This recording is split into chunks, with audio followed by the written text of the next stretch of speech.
L'aventure de la presse yiddish. Une série de 15 émissions proposées par Henri Minzeles et présentée par Olivier Gulan. Réalisation technique Richard Hanou. Une série réalisée avec le concours de la Fondation Doron. La presse yiddish en Amérique latine, c'était le thème de notre précédente émission. Aujourd'hui, Henri Minzeles, bonjour. Bonjour. Ce sera la presse yiddish en Europe occidentale. Alors commençons, si vous voulez bien, par quelques généralités particulières sur l'Europe occidentale.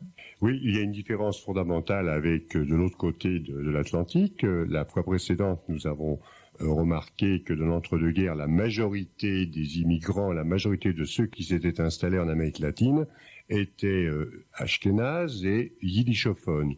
Ce n'est pas le cas en Europe occidentale. En Europe occidentale, surtout dans la communauté judéo-française, la majorité était effectivement ashkénazes et yiddishophones dans l'entre-deux-guerres, mais il y avait aussi des séfarades, il y avait des gens qui étaient là déjà depuis des siècles, et c'était la même chose en Grande-Bretagne. Alors, ça la donne une image quand même notablement différente, bien que sous le plan de la population, on pouvait compter en 1939 à peu près l'équivalent de ce qu'il y avait en Amérique latine. Ça paraît bizarre de faire ce rapprochement, mais c'est important de le noter. Et en dépit de ce mélange, du fait de la vitalité socio-économique des pays d'Europe occidentale, le yiddish a tout de même connu une certaine force. Une certaine force, suivie d'ailleurs d'une certaine érosion, parce que les cultures dominantes, par exemple françaises et britanniques, ont érodé quand même la culture yiddish. Mais ça, c'est un autre problème que nous n'aborderons pas maintenant. Enfin, pour en revenir aux chiffres, je voudrais quand même, et cela peut éclairer l'auditeur, en Grande-Bretagne, en 1939, il y avait près de 400 000 juifs qui y vivaient. En France, 350 000. Pas tout à fait 100 000 en Belgique, un peu plus aux Pays-Bas. Et là, je vais donner maintenant une statistique d'ensemble. En Grande-Bretagne, en 1926, il y avait 3 quotidiens et un hebdomadaire, ce qui est énorme, yiddish. En 1930, toujours 3 quotidiens, 2 mensuels, plus une revue. Et en France, on a recensé 127 journaux périodiques, dont la plupart étaient éphémères, mais néanmoins, on pouvait dire que avant la guerre de 14, il y avait tout de même 13 publications qui avaient paru. Alors, revenons-en à ce qui nous préoccupe, savoir comment tout ça s'est articulé. Alors, à peu près le même schéma que ce qui s'est passé en Amérique latine, et c'est un schéma général d'ailleurs de toutes les implantations juives qui venaient d'Europe centrale et orientale. Il y a donc des journaux yiddish qui se sont créés, dont certains ont duré pendant très longtemps. En Grande-Bretagne, ça a débuté en 1880. Un des premiers journaux s'intitulait le Londoner Jiddische Deutsche Zeitung, c'est-à-dire le journal yiddish allemand, enfin judéo-allemand de Londres. En 1884, il y avait un journal qui s'appelait le Peilischer Jid. Quand j'ai dit le Peilischer, je le prononçais à la Litfax, c'est-à-dire le juif polonais, qui a été remplacé par la suite par un autre journal qui s'intitulait Die Zukunft, l'avenir. Et puis il y a eu il y avait donc vraiment une séparation entre d'une part les juifs lituaniens qui s'appelaient les juifs judéo-allemands et puis les juifs polonais. C'est pas tout à fait comme ça. Il faut dire que le yiddish au début, on l'appelait aussi judéo-allemand. On prend un dictionnaire, c'est écrit yiddish égale judéo-allemand et réciproquement. Il est certain que la variante Litvak, la variante des juifs lituaniens, c'est sur, disons, le parler, n'est-ce pas? Puisqu'on disait à Peilisherit quand on habitait Vilno, qu'on venait de Vilno. Et mes parents qui étaient de Varsovie disaient à Peilisherit. Autrement dit, on disait yé, on disait yo. Enfin, tout ça, c'est peut-être un peu, excusez-moi, monsieur Gulan, du folklore, n'est-ce pas? Bon, et puis il y a eu par la suite un autre journal qui s'intitulait Der Arbeiterfreund, c'est-à-dire l'ami de l'ouvrier, un journal qui s'est intitulé Germinal. C'est intéressant. Germinal, c'est une œuvre de Zola qui représente non pas des juifs, mais des mineurs, n'est-ce pas? Et en même temps, Germinal, c'est la boisson qui lève, c'est évidemment le socialisme qui apportera. Il faut rappeler peut-être à cette occasion toute l'influence, toute l'importance de la littérature française, y compris et surtout traduite en yiddish, parmi les immigrants qui venaient d'Europe orientale. Absolument. Mon père... Qui beaucoup avaient déjà lu Zola, Victor Hugo en Pologne ou en Lituanie. Ah, mais mon père soutenait que de toute façon, un livre comme Die Getters in Darstick, c'est-à-dire Les dieux en soif, qui raconte ce qui se passe sous la Révolution française, il estimait que c'était meilleur à lire en yiddish que de le lire en français. Par la suite, il a déchanté, parce que par la suite, quand il savait bien le français, il s'est aperçu qu'Anatole France, c'était quand même pas si mal, n'est-ce pas? D'ailleurs, encore une anecdote, si vous permettez. Mon père, lorsqu'il est arrivé en France, la première chose, il est arrivé en 24, la première chose qu'il a fait, Anatole France venait de mourir, il a donc été à son enterrement. Et il a écrit à celle qui est devenue sa femme par la suite, donc ma mère, il lui a écrit « Ruschke, sollst du wissen, Ruschka, Rachel, que tu saches, je suis arrivé en France pour aller à l'enterrement d'Anatole France, tu te rends ». Quel programme. Bon, alors revenons-en à l'Angleterre. Alors, à l'Angleterre, en 1899, un autre journal apparu qui s'appelait L'Express et qui est devenu quotidien, et suivi d'un deuxième quotidien qui s'appelait Yiddischer Tagblatt, qui est apparu tous les jours de 1901 à 1910. Plus d'autres journaux qui ont paru par la suite, et notamment dans l'entre-deux-guerres. Il y en a un dont j'avais entendu parler parce que j'ai connu personnellement celui qui était à la tête de ce journal. Ce journal s'appelait Luchen und Leben, c'est-à-dire la langue et la vie, et il s'appelait Stenzel. Et Stenzel était un très gentil poète anglais, yiddish, et c'était en même temps un directeur de journal. Et c'était un homme extrêmement attachant que j'ai connu, qui est mort depuis. Un autre journal apparu, ça s'appelait du Yiddishkeit par un Klinger. Et je veux aussi citer un journal qui s'intitulait Das Jiddische Volk, c'est-à-dire le peuple juif, qui est apparu également dans l'entre-deux-guerres. Voilà à peu près ce qu'on peut dire. Alors nous reviendrons sur les généralités de la presse yiddish au cours de nos dernières émissions. Quelques mots tout de même sur cette presse yiddish en Angleterre.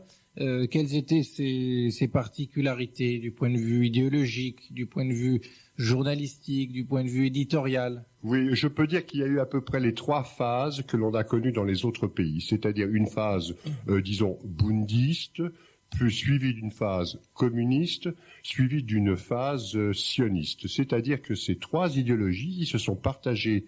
La presse yiddish et la clientèle juive ont été les caractéristiques de ce qu'il y a eu dans ces pays où les juifs sont arrivés. La presse yiddish en France et en Belgique après une pause musicale.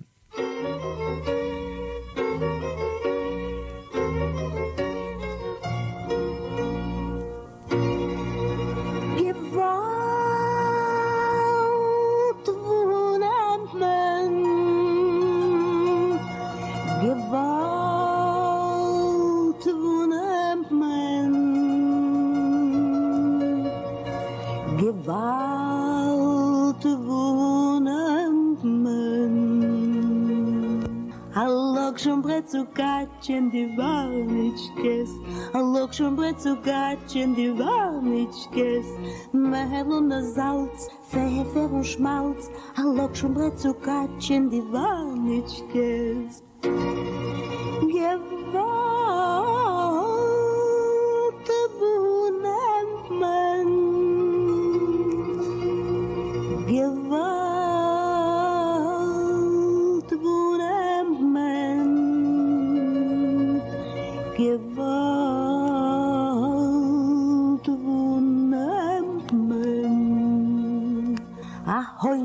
Zu backen die Warnitschkes, ahoi von auf zu backen die Warnitschkes, Mehl und Salz, Pfeffer und Schmalz, ahoi von auf zu backen die Warnitschkes.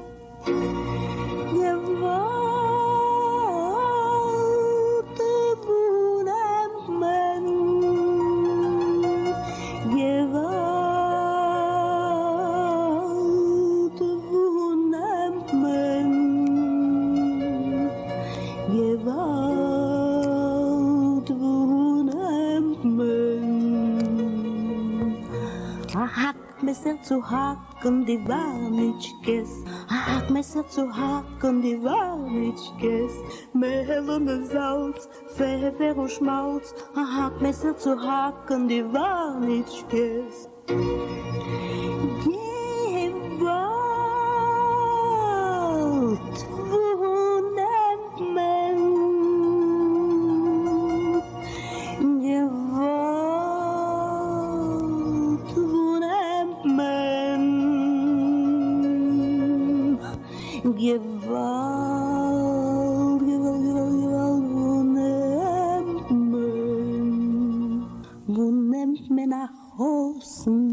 Achosen auf zu essen, die Warnitschkes.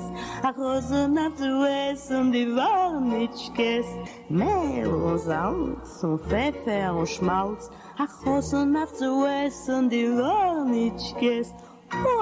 Alors après la presse yiddish en Angleterre, nous allons maintenant, Henri Minzelles, nous intéresser à l'aventure de la presse yiddish dans notre pays, en France, et puis dans les pays francophones limitrophes, et notamment en Belgique. Oui, alors on peut tout de suite ouvrir une parenthèse en ce qui concerne la France, c'est que le premier journal qui a été imprimé en caractère hébraïque, mais qui était plutôt un genre d'allemand, ou un yiddish, un judéo-alsacien, a été fondé sous la Révolution française. Donc c'est très ancien. C'est très ancien, donc dans les années en 1790, je crois. Oui, c'est ça. Un certain Abraham Speer.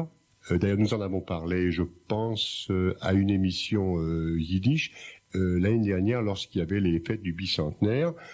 Abraham Speer a imprimé un journal qui s'intitulait Zeitung, donc le journal, et qui rendait compte à ses lecteurs de ce qui se passait à Paris. Donc, ça a été le premier journal yiddish, mais c'est surtout dans l'entre-deux-guerres que, disons, le journalisme yiddish s'est développé. Il ne faut pas oublier qu'il y a eu entre 80 et 100 000, on ne sait pas exactement combien, mais entre 80 et 100 000 juifs qui sont arrivés des pays d'Europe centrale et d'Europe orientale et qui, pour la plupart, se sont installés à Paris. Et qui sont arrivés, pour la plupart, après le début du XXe siècle. C'est ça, mais une vague je d'immigration dirais même postérieure à l'immigration des Juifs vers les États-Unis. Absolument, elle est même postérieure à la postérieure, c'est-à-dire qu'il y a eu deux vagues d'immigration, une vague d'immigration relativement restreinte dans les années 1900-1910, et le gros de la vague est arrivé dans l'entre-deux-guerres. Très souvent, c'était des Juifs qui auraient voulu aller aux États-Unis, mais qui ne le pouvaient pas en raison de la restriction des quotas, des restrictions d'immigration, et qui se sont donc installés principalement en France. Ça a été le cas de mes parents, je suppose de vos grands-parents aussi. Alors, l'expansion, nous ne sommes pas là pour parler de nos familles respectives. Donc, l'expansion de la presse yiddish dans l'entre-deux-guerres en France. Alors, dans l'entre-deux-guerres en France, il y a eu en fait 3 journaux. Et toujours sur des critères plus ou moins politiques. Il y en a eu un, le principal, c'était le journal Der Eint, c'est-à-dire aujourd'hui. Je m'excuse de revenir à mes parents, mais j'allais l'acheter très régulièrement parce qu'il y avait parfois des problèmes de manœuvre qui se posaient. Et là, si vous me permettez, je vais raconter une petite anecdote. Mon père a connu un bonhomme qui n'était pas juif, mais qui cherchait du travail et qui travaillait dans le textile, qui travaillait dans ce qu'on appelait la confection. Maintenant, on dit le prêt-à-porter, n'est-ce pas? Eh bien, il avait appris le yiddish pour pouvoir répondre aux petites annonces, tout en n'étant pas juif, puisqu'il travaillait dans la confection. Et mon père le connaissait bien, il a trouvé du travail, et un jour il est venu à la maison, il dit, écoutez, vrai, enfin, mes amis, je tiens à vous dire, je viens de lire une annonce, Men sucht a qualifizierte Arbeiter. Le journal, enfin, par une entreprise, cherchait un ouvrier qualifié. Il allait donc se présenter en tant que goy. Je trouve que c'est... Un peu comme les Pakistanais qui travaillent actuellement dans le sentier. Ah oui, mais ils savent pas lire le yiddish aussi. Malheureusement. Alors, il y avait ce journal, le Eint, qui était le journal le plus connu. Et il y en a eu un autre qui est apparu dans les années 30 et qui est devenu quotidien au moment du Front populaire, c'était le Neue Presse, la presse nouvelle, qui a d'ailleurs perduré... un journal très à gauche. Communiste, on peut dire le mot. Il était franchement communiste, en tout cas, il annonçait la couleur. Et puis un troisième journal qui était Bundis, qui paraissait toutes les semaines, et qui s'appelait Unsere Stimme, c'est-à-dire Notre Voix. Voilà, en gros, les journaux principaux qui ont paru dans l'entre-deux-guerres. En dehors de cela, il y avait donc différents petits journaux, des périodiques plus ou moins éphémères. Il y en a un dont j'ai entendu parler et qui s'intitulait Spielke. C'était un journal satirique. Spielke, ça veut dire des pointes, des pics, disons des petites méchancetés qu'on délivrait à l'usage d'hommes politiques ou d'écrivains ou de graphomaniaques, disons. Et alors, un peu comme aux États-Unis ou en Amérique latine ou même en Pologne, ces journaux étaient bien souvent l'émanation de groupes politiques, d'associations particulières. Et qui existaient en Pologne et qui avaient en quelque sorte proliféré dans d'autres pays. Et ce journal satirique dont vous parlez était lui aussi l'émanation d'une association? Non, pas du tout. Est-ce qu'il était tout à fait indépendant? Tout à fait indépendant. Mais enfin, il paraissait d'une manière plus ou moins indéterminée. C'est-à-dire qu'il paraissait, puis on le voyait disparaître et réapparaissait après. Il y en a eu un autre journal qui s'appelait Symbol, si je me souviens bien. Enfin, il y a eu des journaux comme ça, satiriques. Il y a eu des journaux anarchistes, il y a eu des journaux littéraires. Zalman Schneur a collaboré, qui était un grand écrivain qui a écrit Noé Pendre, a collaboré dans la presse judéo-française. Et puis il y a aussi la Belgique. On va en dire un mot. Je dis un mot parce que on ne peut pas comparer la communauté belge à la communauté française sur le plan de son importance. Elle résidait dans deux villes, à Bruxelles et à Anvers. Celle d'Anvers, c'était plutôt les diamantaires, qui est les ouvriers diamantaires et les petits patrons diamantaires, la taille du diamant. Et à Bruxelles, c'était un autre type de communauté. Et très vite, d'ailleurs, ça s'est différencié dans la mesure où la communauté bruxelloise, qui était yiddishiste, était tout de même différente sous le plan des aspirations de la communauté anversoise, qui est devenue beaucoup plus religieuse que celle qui existait à Bruxelles. C'est un phénomène qu'on observait déjà avant la guerre, mais qui s'est amplifié après la guerre. Est-ce que la presse yiddish a pu survivre en Europe occidentale et notamment en France pendant la guerre? Oui, des journaux ont paru sous l'occupation. Des journaux ont paru sous l'occupation, notamment le Neue Presse, qui est devenu l'organe de l'Union des Juifs pour la résistance et l'entraide, et qui a, je pense, a fait paraître une vingtaine de numéros clandestins. Au début, il a toujours été très axé sur ce qui se passait, sur ce que faisait l'Union soviétique. Donc, c'était vraiment un journal communiste. Et l'UJRE, bon, tout le monde en a entendu parler. C'est dans le JRE que se recrutaient principalement les membres de la main-d'œuvre immigrée, ce qu'on appelle la MOI. Enfin, c'est un autre problème, ça. Après la guerre. Et alors, après la guerre, là, faut-il en parler maintenant, puisque nous parlions de... On va en dire quelques mots. Oui, alors, après la guerre, il y a eu une prolifération de journaux yiddish du fait que les survivants, parce qu'il ne faut pas oublier que plus de la moitié de la population yiddishophone a été déportée de France, mais par contre, il en est venu de Pologne, il en est venu des démocraties populaires. Certains ont résidé en France, d'autres sont restés en France pendant un certain temps et sont partis par la suite en Israël. Donc il y a eu une certaine renaissance. Ah, il y a eu une renaissance, je dirais même très forte, et dans les années 1955-1960, ce tour de force que je trouve absolument époustouflant a été qu'en France, il y a eu 3 quotidiens yiddish. C'est une chose qu'on n'a jamais vue. Je crois qu'on n'a jamais vu d'ailleurs de quotidien juif de langue française. Mais là, il y en avait 3 en yiddish, qui étaient le Neue Presse que j'ai cité, Unser Wort, alors ça c'est encore un autre chapitre, et Unser Stimme, c'est-à-dire la palette qui existait et qu'on a retrouvée dans les différentes communautés juives dans le monde entier yiddishophone, à savoir communiste ou pro-communiste, bundiste ou néo-bundiste, sioniste ou pro-sioniste. Ce sont toujours les 3 tendances qu'on observe. Et puis ensuite, il y a eu une érosion progressive. Et puis l'érosion s'est faite, due à la fois il y a eu aussi l'arrivée des Juifs d'Afrique du Nord, qui n'étaient pas yiddishophones. Il y a eu les enfants qui ne parlaient plus tellement le yiddish, les enfants des Ashkénazes, et ainsi de suite. Si bien que moi, je dirais que je suis peut-être un des Mohicans parlant yiddish. Mais je veux dire par là, je crois qu'il y a vraiment une heure de gloire que l'on peut souligner. Je trouve extraordinaire d'ailleurs tous ces gens qui ont réussi à faire paraître ces journaux yiddish, mais tous les jours. Je trouve extraordinaire que Unser Wort, avec des moyens artisanaux, fait toujours paraître 4 fois par semaine ce petit journal qui parle de tout, aussi bien du petit qui vient de naître que de la situation, est-ce que je sais, moi, en Amérique du Sud, par exemple. Nous aurons l'occasion d'y revenir, Henri Minzeles. C'était l'aventure de la presse yiddish en Europe occidentale. Prochain épisode de ce tour du monde de la presse yiddish Ce sera Israël et puis les autres centres du monde juif. Merci Henri Minzales.